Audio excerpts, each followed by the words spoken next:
반갑습니다. 이렇게 주 안에서 형제자매된 오천제일교회 재직 여러분 그리고 성도님들 만나게 돼서 참으로 반갑고 기쁩니다. 저는 목사고요. 당연히 지금 이제 학교에서 가르치는 목사입니다. 충신대학교에서 가르치고 있고 먼저 우리 많은 오천제일교회 성도님들께서 우리 충신대학교에 매월 이렇게 후원해 주시고 또 기도해 주시고 이렇게 협력하여 주셔서 감사의 말씀을 먼저 드립니다. 오늘 재직 헌신 예배로 지금 우리가 예배를 드리고 있는데요. 이 재직 헌신 예배는 재직들이 헌신하여 예배 드리고 또 재직으로 부름 받음에 하나님께 감사하고 또 다시 한번 헌신을 다짐하는 그러한 예배입니다. 우리가 인생을 살아가면서 받는 여러 가지 직이 있죠. 여러분들 뭐 직장에서 받는 직도 있고 또 사회에서 받는 여러 가지 직이 있습니다. 그런데 우리 성도들에게는 특별히 이 교회에서 받는 직이 참 소중하고 중요합니다. 그래서 우리 성도들은 이 땅에서의 삶을 다 산 후에 장례식에 가면 명패에 우리가 이 세상에서 받은 그 많은 직이 있지만 우리는 하나의 직을 적게 되잖아요. 그때 이제 교회에서 받은 그 거룩한 직분을 장례식 명패에 씁니다. 예를 들면 뭐 집사 아무개, 뭐 권사 아무개, 여러분들 그렇게 보셨을 것입니다. 제가 이 설교를 준비하면서 문득 궁금해졌어요. 우리 대통령 중에 성도들도 있잖아요. 우리 기독교인 대통령이 있는데 대통령직을 받은 성도는 장례 명패에 뭐라고 쓰여 있을까? 제가 좀 호기심이 생겼습니다. 그래서 대통령직을 받은 우리 성도는 장례 명패에 대통령 아무개라고 써 있을까? 아니면 뭐 장로 아무개라고 써 있을까? 궁금했습니다. 그래서 생각을 해보니까 역대 대통령들 중에 김영삼 대통령이 기독교인이셨잖아요. 그분이 교회에서 받은 직분이 장로셨습니다. 우리 교단의 그 이제 충영교회 장로셨죠. 그래서 제가 이제 설교를 준비하다가 좀 호기심에서 좀 인터넷을 찾아봤어요. 그래서 김영삼 대통령 장례식 사진을 좀 찾아보니까 여러분 뭐라고 적혀 있었을 것 같습니까? 장례 명패에 대통령 김영삼이라고 적혀 있었을 것 같습니까? 아니면 장로 김영삼으로 적혀 있었을 것 같습니까? 장로 김영삼이요? 대통령인데요? 예. 제가 보니까 거기에는 장로 김영삼 이렇게 적혀 있었습니다. 한 나라의 대통령의 직을 수행한 성도도 죽음 후의 명패에는 교회에서 받은 거룩한 직분이 기록되어져 있었습니다. 이것은 우리가 교회에서 받는 집사, 권사, 장로, 목사 이러한 직분이 사실은 내 자신이 누구인가를 말해주는 매우 중요한 직분이다라는 것을 단적으로 말해주는 것이죠. 훗날 여러분의 장례식의 명패에는 여러분이 교회에서 받은 직분과 또 이름이 적힐 것이고요. 또 먼 훗날 하나님 앞에서 여러분은 그 직에 얼마나 충성된 삶을 살았는가에 대해서 평가받게 될 것입니다. 목사는 목사로서 얼마나 충성된 삶을 살았는가, 장로는 또 장로로서 하나님 앞에서 얼마나 충성된 삶을 살았는가, 권사는 권사로서 하나님 앞에서 그 직분에 얼마나 합당한 삶을 살았는가, 집사는 또 집사로서 그 직에 얼마나 충성된 삶을 살았는가, 우리 하나님의 아주 정확한 평가를 받게 될 것입니다. 지금 오늘 우리 목사님께서 재직회 특송을 하는데 앞으로 나오지 말고 그 자리에서 찬송을 하라고 하셨습니다. 그래서 이 교회의 전통인가 이렇게 그냥 제가 속으로 생각을 했었는데 이해가 됐습니다. 여러분들이 앞으로 다 나오면 앉아 계신 분이 몇 분 안 계시더라고요. 그러니까는 그 자리에서 찬송하는 게 맞겠다라는 생각이 들었는데요. 이 자리에는 현재 지금 재직분으로 섬기시는 우리 재직분들과 또 일반 성도님들이 함께 예배하고 있는데 이 세상에서 받는 여러 가지 직과 교회에서 받는 이 직분과 좀 우리가 차이를 생각한다면 이 교회에서 받는 직분의 가장 큰 특징 중에 하나를 꼽으라면 저는 성경에서 쭉 봤을 때 섬김이 아닐까 그렇게 생각이 됩니다. 그래서 오늘 말씀을 섬기는 삶 이렇게 정해봤는데요. 여러분 혹시 not success but service라는 말 혹시 들어보셨습니까? 요즘은 이게 많은 우리 성도님들이 알고 계시더라고요.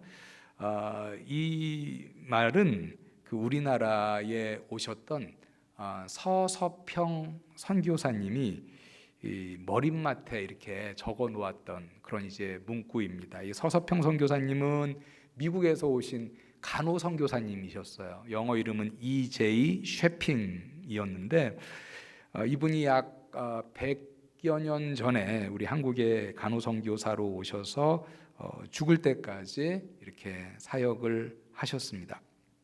1912년부터 1934년까지 이분이 54세에 이제 소천을 하셨는데요.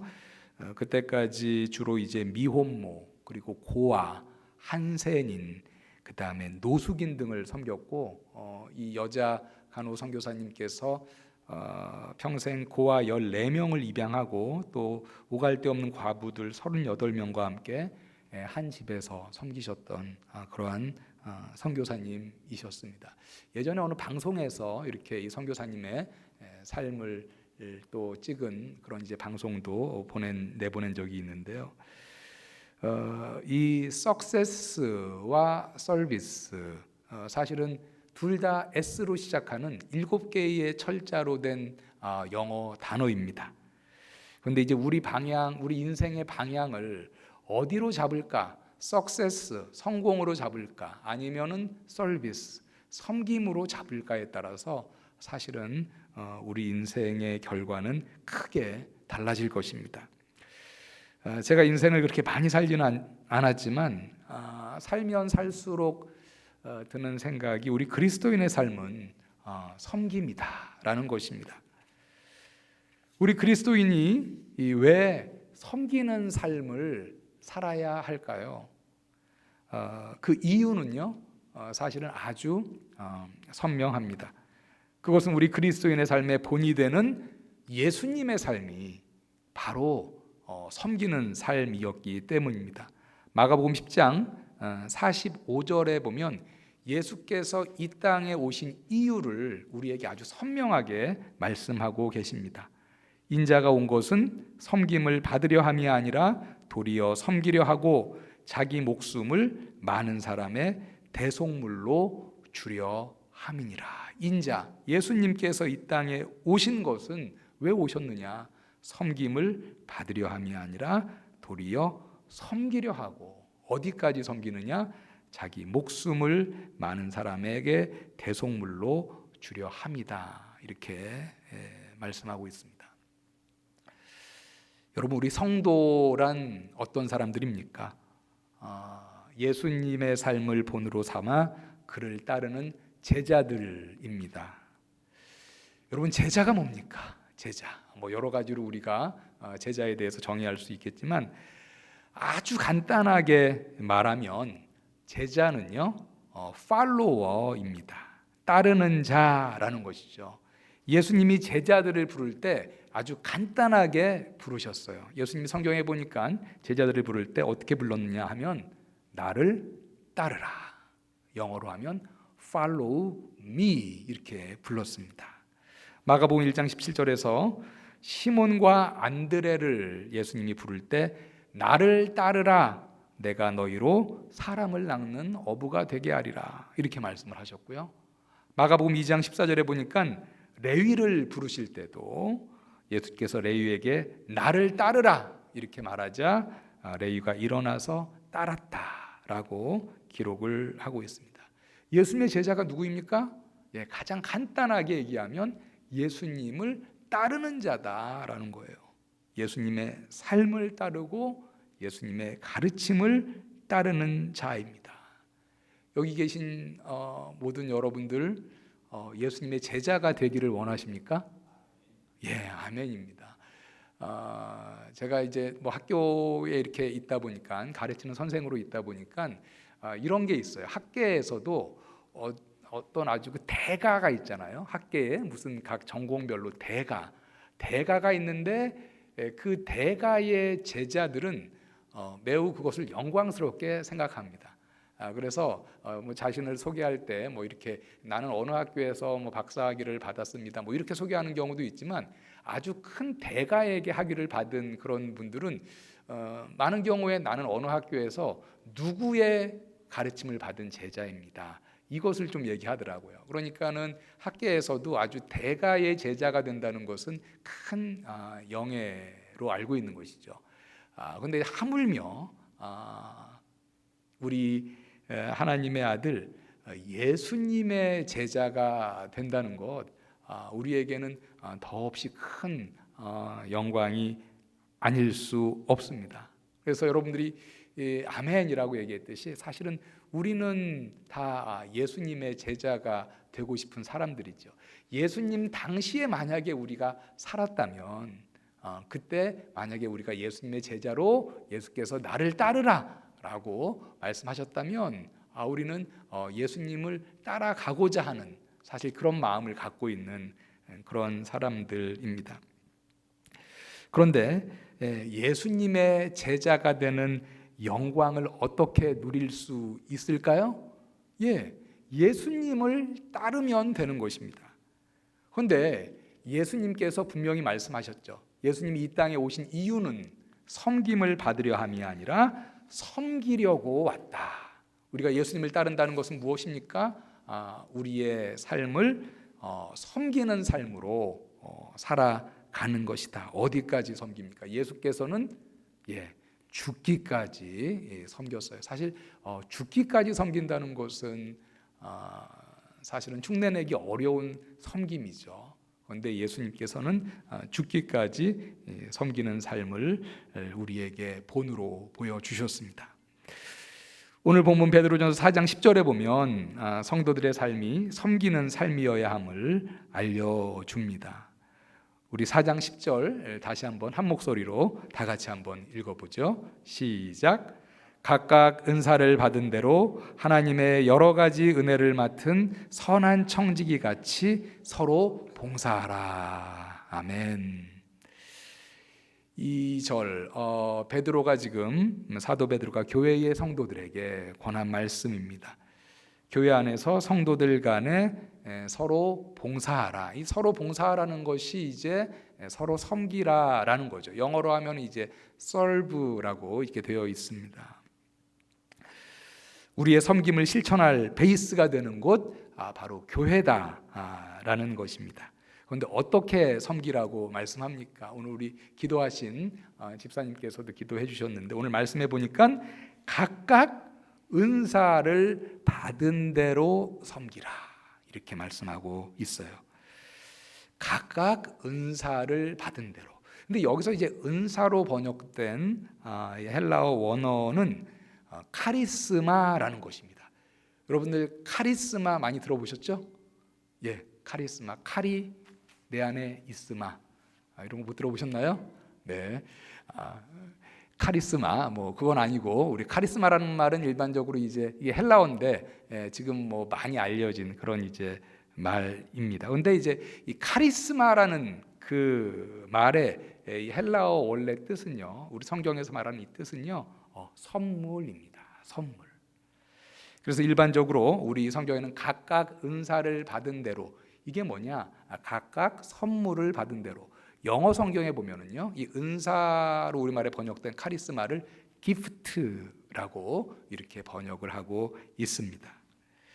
하나님께서는 우리에게, 우리 성도들 각자에게 주신 선물, 주신 은사가 있다라는 것이죠. 그런데 하나님은 그 선물, 은사를 우리에게 주시면서 이 선물의 용처까지 알려주셨습니다. 어디에 사용하라고 말씀하셨습니까? 서로 섬기는데 사용하라, 서로 봉사하는데 사용하라고 말씀해 주셨습니다. 우리 여기 많은 재직분들이 계신데 여러분이 하나님께 교회를 섬기라고, 서로 섬기라고, 지체를 섬기라고 받은 은사, 즉 선물은 무엇입니까? 한번 생각해 보시죠.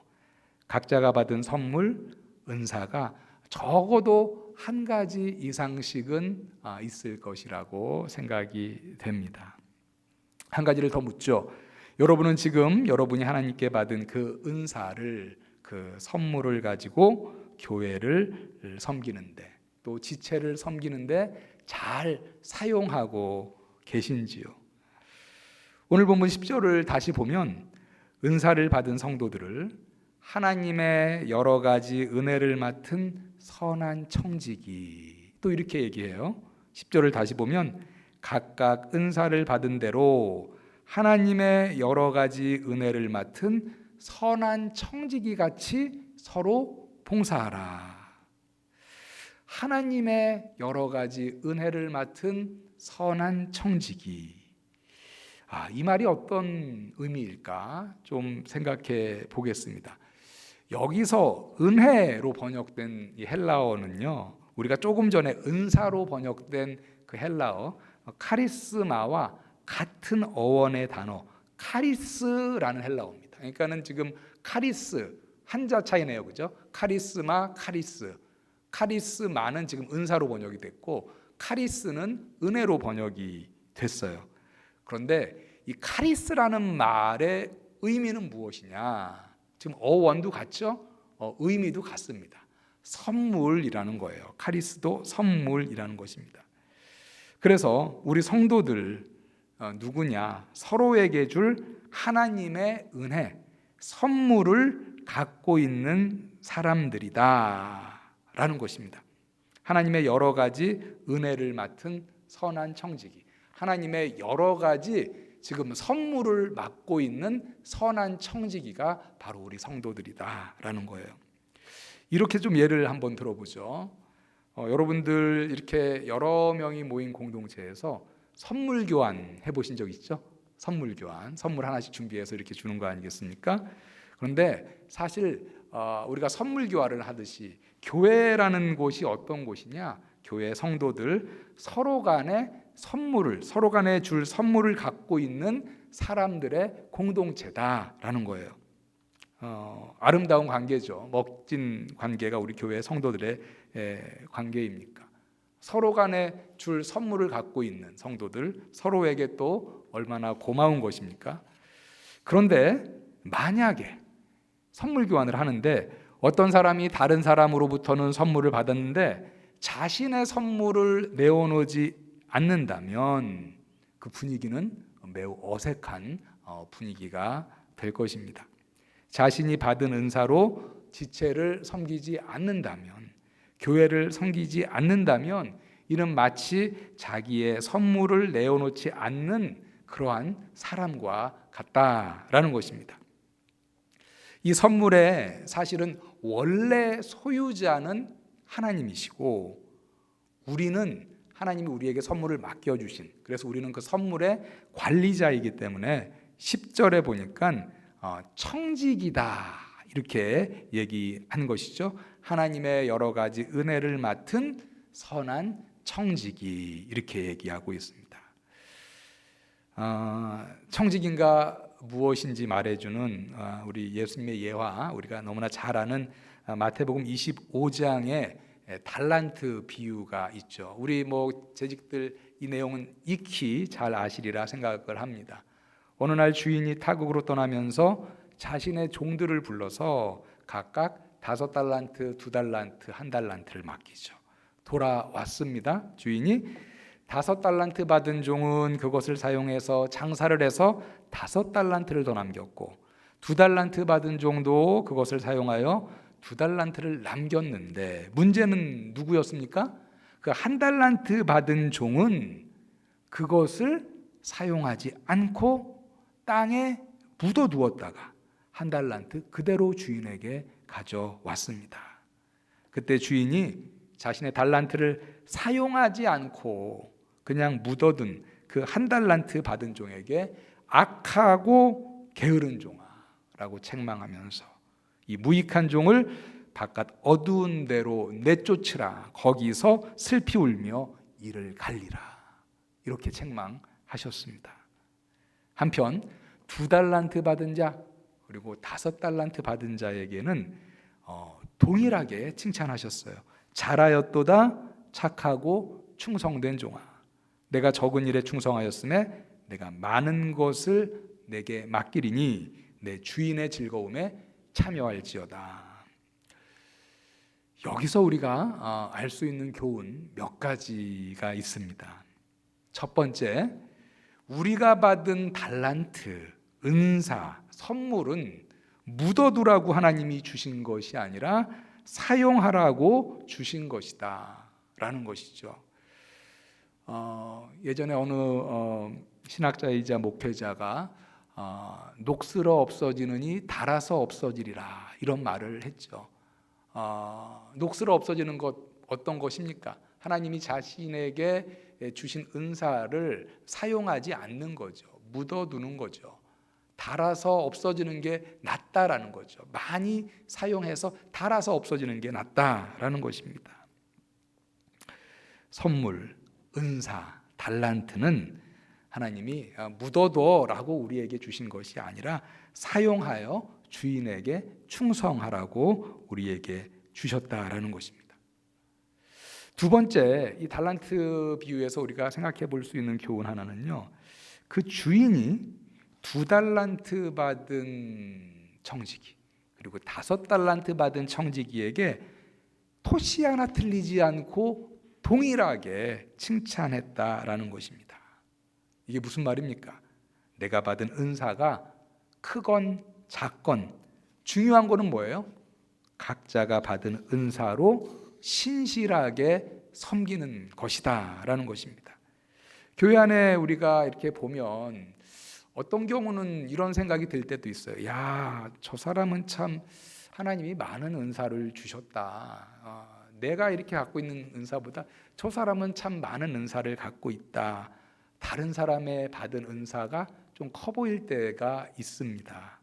그러나 여러분, 그렇다고 그 사람을 시기하거나 여러분들이 의기소침해야 할 필요는 전혀 없습니다. 큰 은사를 받은 사람은 큰 은사에 합당하게 섬기고, 작은 은사를 받은 사람은 작은 은사에 합당하게 섬기면 됩니다. 5달란트를 받은 사람은 5달란트를 남길 정도로 충성되게 섬기고, 2달란트를 받은 사람은 2달란트를 남길 정도로 충성되게 섬기면 되는 것이죠. 그런데 만약에 5달란트를 받은 사람이 2달란트밖에 못 남겼다면 2달란트를 받은 사람이 2달란트를 남긴 것보다 못한 것이겠죠. 그러니까 누가 더 많은 은사를 받았네, 누가 더 적은 은사를 받았네, 이것이 중요한 것이 아니라 우리가 받은 은사에 맞게 신실하게 섬기는 것, 그것이 중요하다라는 것입니다. 주인은 2달란트 받은 자와 5달란트 받은 자를 칭찬하면서 내가 적은 일에 충성하였음에 내가 많은 것을 내게 맡기겠다, 이렇게 말씀하셨어요. 여기서 우리가 좀 새겨야 할 교훈, 세 번째 교훈은 무엇이냐? 우리가 이제 교회를 섬기다 보면은요, 때로는 그 섬김의 짐이 좀 무겁게 느껴질 때가 있어요. 그래서 좀 인간인지라 우리가 육신을 가진 인간이라 좀 불만이 생길 때도 있습니다. 내가 교회에서 섬겨야 할 짐이 점점 많아질 때 우리는 내가 이것까지 섬길 수 있을까 염려하는 마음이 들 때도 있고요. 그리고 또 왜 나만 이렇게 많은 짐을 져야 하지? 다른 사람은 이렇게 안 하는데 왜 나만 이렇게 많은 짐을 져야 하는 거야 도대체? 라는 불만이 생길 수도 있는데요. 그때 여러분들 한번 이 달란트 비유에서 주인이 2달란트, 5달란트 받은 자에게 하신 말씀을 좀 기억했으면 좋겠습니다. 뭐라고 말씀하셨습니까? 내가 작은 일에 충성하였으니 내가 많은 것으로 내게 맡기리라. 여러분들의 어떤 섬김의 짐이 조금 늘어난다고 생각할 때 이게 섬김의 짐이 늘어난다 그렇게 생각하지 마시고요. 하나님이 나를 인정해 주시는구나, 나를 신뢰해 주시는구나, 나의 섬김의 지경이 넓어지는 것이구나 라는 감사한 마음으로 오늘 말씀을 기억하면서 섬기면 좋겠습니다. 여러분들의 섬김의 지경이 넓어진다는 것 사실은 뭡니까? 주인이 내가 많은 것을 내게 맡기리라, 여러분들을 인정하고 여러분들을 신뢰하는 것이다. 이렇게 여러분들 이 말씀을 기억하면 좋겠습니다.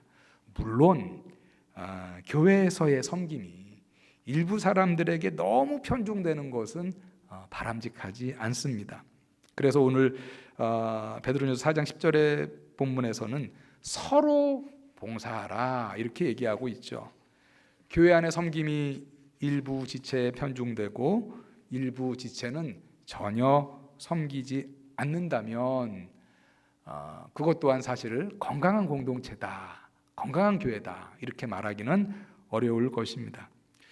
그런데요, 제가 이렇게 쭉 교회들을 보면 뭐 큰 교회건 작은 교회건 뭐 할 것 없이요, 가만히 보면 봉사하는 사람들이 부족해서 봉사하는 사람들만 몇 가지를 중복적으로 봉사하고, 또 봉사하지 않는 사람들은 아무 봉사도 하지 않는 경우가 꽤 많이 있습니다. 제가 이렇게 소위 말하는 대형 교회라는 교회 있잖아요. 큰 교회, 아주 뭐 진짜 뭐 대형 교회, 뭐 몇천 명씩 성도가 되는 이제 그런 교회들도 보니까요, 저기는 성도 수가 뭐 몇천 명이니까 봉사자가 뭐 넘쳐나겠네, 그렇게 생각할 수 있는데요. 실상을 이렇게 들여보잖아요. 그렇지 않습니다. 보니까는 그렇게 큰 교회인데도 봉사자가 늘 부족하다는 거예요. 교사들도 부족하고 어떤 여러 가지 뭐 심지어는 뭐 주방에서 봉사하는 분들도 부족하고, 그래서 늘 이렇게 몇 가지로 이렇게 중복적으로 봉사를 하시는 분들이 뭐 작은 교회건 중형 교회건 큰 교회건 약간 비슷한 현상들이 일어나고 있음을 볼 수 있습니다. 오늘 말씀에서는 서로 봉사하라라고 얘기하고 있죠. 누구는 봉사를 하고 누구는 봉사를 받아라 이렇게 얘기하고 있지 않습니다. 각각 은사를 받은 대로 서로 봉사하라 이렇게 말씀하고 있습니다.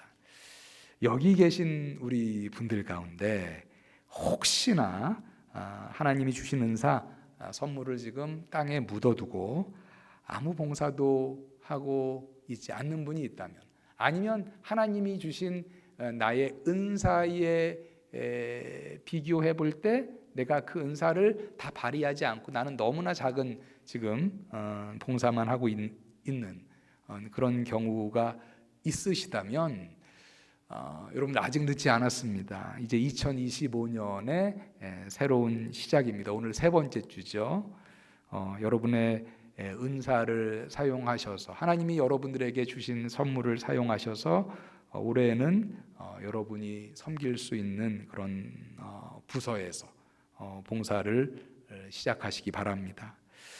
하나님이 우리에게 이제 선물, 은사, 섬길 수 있는 무언가를 주신 것이죠. 뭐 어떤 재능이 될 수도 있겠고요, 뭐 건강이 될 수도 있겠고, 어떤 좋은 관계가 될 수도 있겠고, 어떤 지식이 될 수도 있겠고, 심지어는 나는 다른 사람에 비해서 좀 시간이 많은데 뭐 이럴 수도 있겠죠. 하여튼 뭔가 섬길 수 있는 무언가를 하나님이 우리에게 이제 주셨는데, 오늘 11절에 보니까 이 주신 은사를 크게 이제 두 가지로 나누어서 말씀을 하고 있습니다. 첫 번째는 이제 말로 하는 것이고, 다른 하나는 봉사, 말 이외에 봉사하는 것을 말하고 있습니다. 11절 앞부분을 보면 이렇게 얘기하고 있죠. 만일 누가 말하려면 하나님의 말씀을 하는 것 같이 하고, 누가 봉사하려면 하나님이 공급하시는 힘으로 하는 것 같이 하라. 우리가 가진 은사로 교회를 섬길 때 어떻게 섬겨야 할지 그 방법에 대해서 우리에게 가르치는 말씀입니다. 첫 번째 보니까요, 만일 누가 말하려면 하나님의 말씀을 하는 것 같이 하고, 여러분들 교회에서 말하는 경우가 많죠. 그죠? 뭐 일반적인 일상적인 말을 물론 하는 경우도 있겠고, 어느 때는 물론 뭐 설교를 할 때도 있겠고, 또 뭐 주일학교 교사가 가르치는 것, 이것도 역시 말로 하는 것이겠죠. 아니면 어떤 부서의 뭐 여전도의 회장이 어떤 뭐 회원들에게 어떤 권면을 한다, 뭐 이런 것도 이제 말이 되겠습니다. 뭐 교회에서 하는 뭐 여러 가지 이제 말이 있죠. 그런데 이제 가만히 이렇게 교회를 보면 사실 이 말이라는 거 정말 중요합니다. 이 말 한마디 잘못해서 큰 상처를 주고 교회의 지체가 교회를 떠나는 일까지도 우리가 생기죠. 그리고 많은 어떤 갈등, 어떤 뭐 긴장, 이런 것이 사실은 때로 보면은 이렇게 함부로 하는 말로 인해서 상대방이 상당히 불편해하고 또 상처가 되는, 사실 말로 인해서 교회의 관계가 이렇게 좀 어려워지는 경우가 적지 않습니다. 그런데 지금 말로 할 때, 또 아니면 말로 섬길 때, 아니면 뭐 가르칠 때, 말할 때는 어떻게 하라고 지금 말씀하고 있습니까? 하나님의 말씀을 하는 것 같이 하라 라고 지금 얘기하고 있습니다. 하나님의 말씀을 하는 것 같이 하라. 하나님의 말씀을 전할 때처럼 이게 어떻게 하라는 거예요? 아주 신중하게 하라라는 거예요. 우리가 말할 때 때로는 사실은 뭐 우리가 어느 때는 뭐 우리가 성격대로 이렇게 하고 싶을 때도 있을지도 모르겠지만, 그렇지만 말할 때, 교회에서 말할 때는 하나님의 말씀을 하는 것 같이 매우 신중하게 하라라는 것이죠. 두 번째, 누가 봉사하려면 하나님이 공급하시는 힘으로 하는 것 같이 하라라고 말씀하십니다. 이게 무슨 말씀일까요? 이 지침은 우리가 교회에서 어떤 봉사로 섬길 때 그것을 통해서 자신의 힘과 능력을 드러내는 통로로 사용하지 말라라는 것입니다. 교회에서 어떤 일을 섬길 때 자칫 잘못하면 나를 좀 이렇게 드러내고 어떤 나의 능력, 어떤 자기 의를 드러내고자 하는 미혹에 우리가 빠질 때가 있죠. 나의 힘과 나의 능력을 드러내는 걸로 사용하고 싶은 때, 그렇게 하지 말라라는 거죠. 봉사할 때 어떻게 하라고 말씀하십니까? 하나님이 공급하시는 힘으로 하는 것 같이 하라. 우리가 어떻게 봉사할 때 하나님이 공급하시는 힘으로 하는 것 같이 할 수 있습니까? 구체적으로 생각해 본다면 우리가 어떤 봉사할 때 우리가 철저하게 하나님을 의지하고 하나님께 기도하면서 감당하는 것입니다. 봉사할 때 하나님을 의지하지 않고 기도하지 않고 한다라는 것은, 그것은 하나님이 공급해 주시는 힘으로 하지 않고, 이건 뭐 내 힘으로 충분히 할 수 있어, 자신의 힘으로 하겠다라는 것이죠. 하나님이 공급해 주시는 힘으로 하는 것 같이 하라. 철저히 하나님을 의지하고 기도하면서 그 봉사를 감당하라라는 것입니다. 그리고 우리가 교회에서 어떤 봉사를 잘 감당했을 때 잊지 말아야 할 것이 있습니다. 그것은 무엇이냐? 우리가 어떤 교회 봉사를 잘 감당해서 많은 이들의 인정과 칭찬을 받을 때 우리가 기억해야 할 것은, 내가 그 봉사를 감당할 수 있었던 것은 하나님이 나에게 은사를 주셨기 때문이고, 하나님이 나에게 그 은사를 가지고 공급할 수 있는 힘을 주셨기 때문이다 라는 것을 기억해야 한다라는 거죠.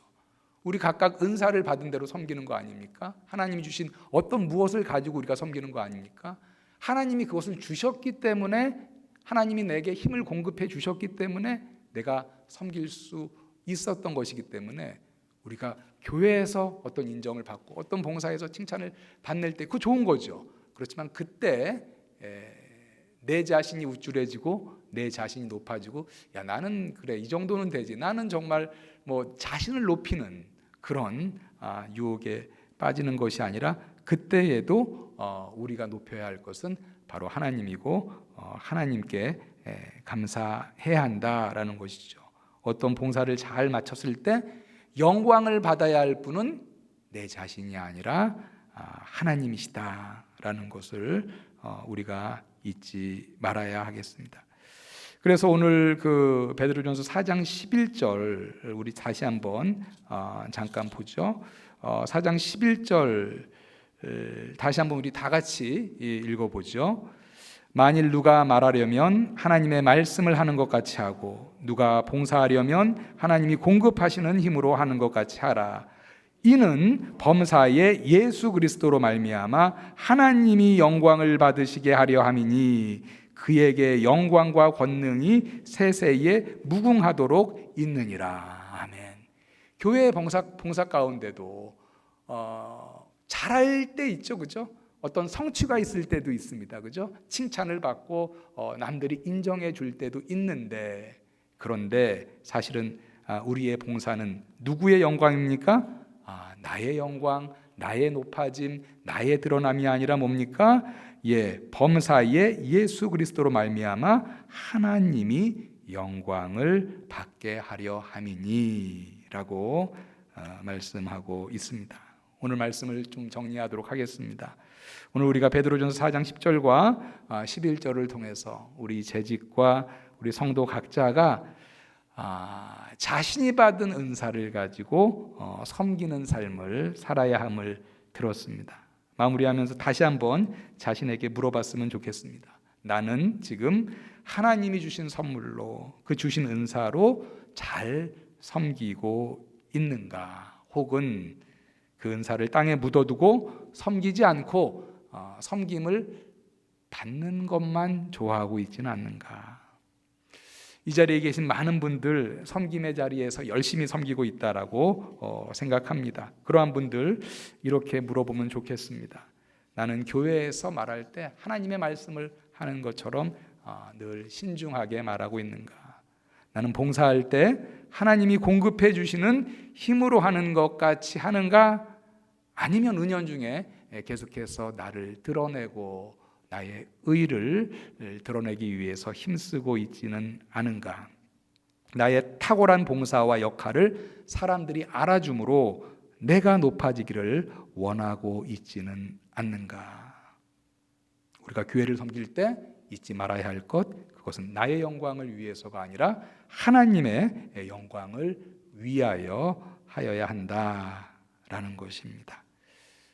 주 안에서 사랑하는 우리 오천제일교회 재직 여러분, 그리고 성도 여러분, 올해 새해에는 우리 모두가 각자 받은 은사를 따라서 서로가 기쁨과 감사로 섬기며, 그로 말미암아 우리 오천제일교회가 더욱 든든히 세워져 나가는 교회가 될 수 있기를 예수님의 이름으로 축원합니다.